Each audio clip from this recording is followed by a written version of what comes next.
Friends, welcome back to my YouTube channel Raftaar study. तो previous video में हमने किया था precautions regarding the value added method. In this video we are discussing about precautions regarding the income method. हम इसमें income method के बारे में प्रिकॉशंस पढ़ेंगे। ये एग्जाम पॉइंट ऑफ व्यू से इंपॉर्टेंट है, इसलिए मैं इन लोगों की सेपरेट वीडियोज़ बना रहा हूँ, ठीक है ना। तो आप इनको जो वीडियोज़ हैं, जैसे वैल्यू एडेड मेथड का आपने प्रिकॉशंस नहीं देखा है तो डिस्क्रिप्शन बॉक्स में जाकर के आप जो लिंक है आप मिल जाएगी आपको, वहाँ से आप देख सकते हैं, ठीक है ना। यदि आप एक इनिशियली अच्छे से तैयारी करेंगे तो आपको क्या है, एक अच्छा ओवरव्यू मिलेगा ये मैक्रो इकोनॉमिक्स के बारे में। आगे आप कोई भी फर्दर स्टडी करेंगे तो इन सब में ये टर्मिनोलॉजी यूज़ होगी। तो देखिए, आप जब अब इन टर्मिनोलॉजीज को क्लियर करके चलेंगे तो आने वाले समय में आने वाली जो फर्दर स्टडी है उसमें आप हाई क्वालिटी ऑफ स्टडी कर सकते हैं, ठीक है ना। तो ये आप छोटी छोटी चीज़ों को छोड़िएगा मत। वीडियो लंबी बनती है तो ये मत सोचिएगा कि इसमें मैटर नहीं होगा।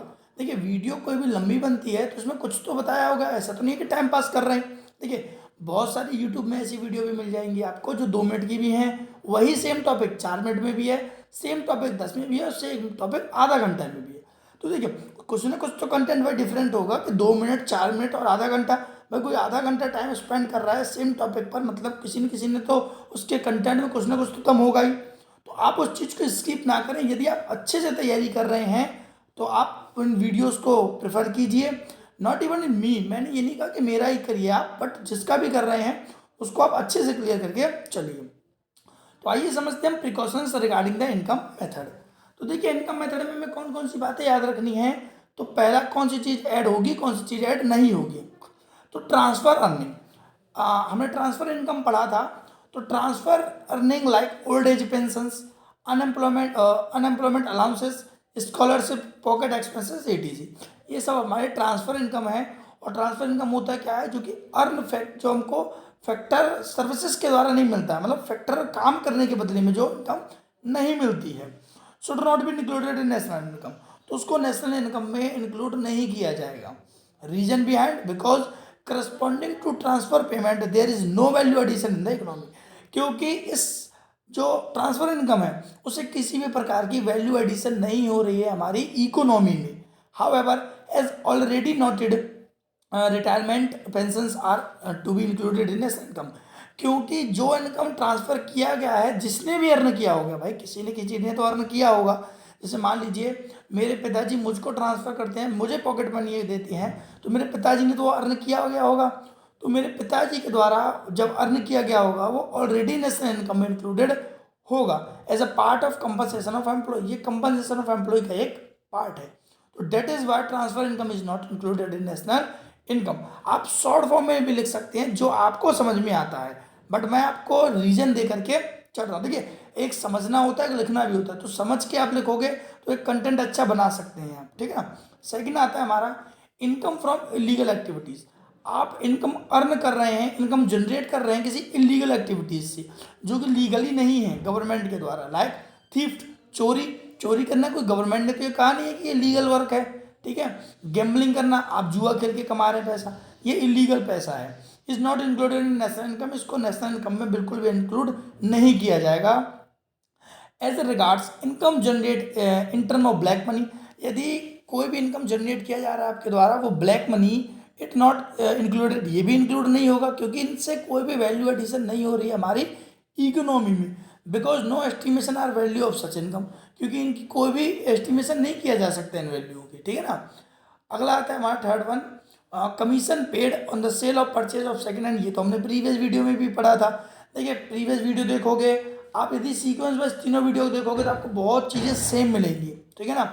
तो कमीशन मिल रहा है हमको, पेड किया जा रहा है सेल एंड परचेज करने पे सेकेंड हैंड गुड्स का, तो वो इंक्लूडेड होगा नेशनल इनकम में। मैंने बताया था क्यों, क्योंकि एक रिवॉर्ड है, क्योंकि हम रेंडर कर रहे हैं सर्विस दे रहे हैं, डेट इसके बदले में हमको कमीशन पेड किया जा रहा है। अगला आता है हमारा brokerage on sale of sale and purchase of share and bond. Share and bond को यदि हम परचेज और सेल करते हैं तो उसमें जो हमको कमीशन मिलता है वो भी क्या होगा, इंक्लूड होगा नेशनल इनकम में। बिकॉज क्योंकि ये भी एक रिवॉर्ड है, वो एक्स्ट्रा इनकम है हमारी, ठीक है ना। Income in term of windfall gain. देखिए, विंडफॉल गेन क्या होता है आप समझिएगा। विंडफॉल गेन होता है मतलब जो अचानक से मिल जाते हैं, ठीक है ना। मतलब जो कह सकते हैं रिकरिंग इन नेचर नहीं होता है हमारा, ठीक है ना। वो कभी कभी हो जाती है, कभी कभी नहीं होता है। जैसे लाइक लॉटरीज, अब ये लॉटरी हमारी रोज़ रोज़ लगती रहती है, रोज़ रोज़ तो नहीं लगी पाएगी भाई, किसी की किस्मत इतनी नहीं चमकती। तो रैंडमली हमारी आज किस्मत अच्छी हुई तो हम 1 लाख जीत गए, और अगर हमारी किस्मत खराब हुई तो हम 1 लाख रुपए हार भी गए। तो ऑन द स्पॉट हो सकता है इसमें काम। तो that is why the name is windfall, याद रखना आप इसको, विंड फॉल नाम से जाना जाता है। Should not included in their national income, लेकिन नेशनल इनकम ये भी इंक्लूड नहीं होगा, ऑब्वियस सी बात है, क्योंकि इससे भी कोई वैल्यू क्रिएट नहीं हो रही है हमारी, ठीक है ना। Income in the form of capital gain is not included in the treated age factor income, जो कैपिटल गेन होता है उसको फैक्टर इनकम के उसमें ट्रीट नहीं किया जाता, ठीक है। आगे, imputed rent on owner occupied house is treated along with rent as a component of factor income। ये भी बताया था कि जो रेंट है ओनर के द्वारा ऑक्यूपाइड किया जा रहा है, मतलब लिया जा रहा है ऑक्यूपाइड हाउस के द्वारा, is treated along with the rent of component of factor income, उसको फैक्टर इनकम में इंक्लूड किया जाएगा, क्योंकि देयर इज नो मैटर कि वो हाउस अपने लिए यूज़ करता है कि किसी और के लिए यूज़ कर रहा है। Corresponding to production of self consumption, ये भी बताया था कि जो सेल्फ कंजप्शन के लिए जो यूज़ किया जाता है, there should be generated of income, उसे इनकम जो भी जनरेट किया जाता है in the economy, it should be taken on account, उसमें अकाउंट में लिया जाता है, मतलब इंक्लूड किया जाता है। Corporate tax, dividend and undistributed profit are the component of corporate profit. Once profit is included in the estimation of national income, any other component should be not be separately added. देखिए क्या रखा है कि जो corporate tax होता है, dividend होता है, और जो अनडिस्ट्रीब्यूटेड प्रॉफिट होता है, are all the component of corporate tax, corporate profit, ये सब प्रॉफिट का ही एक कंपोनेंट है। वन प्रॉफिट इज इंक्लूडेड, एक बार यदि प्रॉफिट जोड़ दिया जाता है तो इनको सेपरेटली तरीके से नहीं जोड़ा जाता। ये तो आप कॉमनली कर सकते हैं। जब हमने, याद कीजिए, जब हमने इनकम मेथड का जब फॉर्मेट पढ़ा था, तो जब हमको प्रॉफिट गिवन नहीं होता तो हम क्या चीज़ जोड़ते हैं, इन 3 चीज़ों को ही जोड़ते हैं, कॉर्पोरेट टैक्स, डिविडेंड और अनडिस्ट्रीब्यूटेड प्रॉफिट। तो यदि हम प्रॉफिट को इंक्लूड कर लेते हैं तो वहाँ पे बोल रखा है ना, कहेंगे वंस प्रॉफिट इज इंक्लूडेड, यदि आप पहले प्रॉफिट को जोड़ लेते हैं तो आपको एनी अदर कंपोनेंट्स को सेपरेटली जोड़ने की जरूरत नहीं है, सिंपल, ये तो पता है हमको। आगे, income tax is paid out of compensation of employ, income tax paid किया जा रहा है कंपनसेशन ऑफ एम्प्लॉय को, it should not be included estimation of national income, इसको नेशनल इनकम में इंक्लूड नहीं किया जाएगा, ठीक है ना, क्योंकि जब इनकम मिलती है तो ये ऑलरेडी डिडक्टेड करके ही मिलती है सैलरी हमको, तो that is why income tax is not included in national income. Then 10th आता है सबसे last, wages and salary in kind, cash in kind.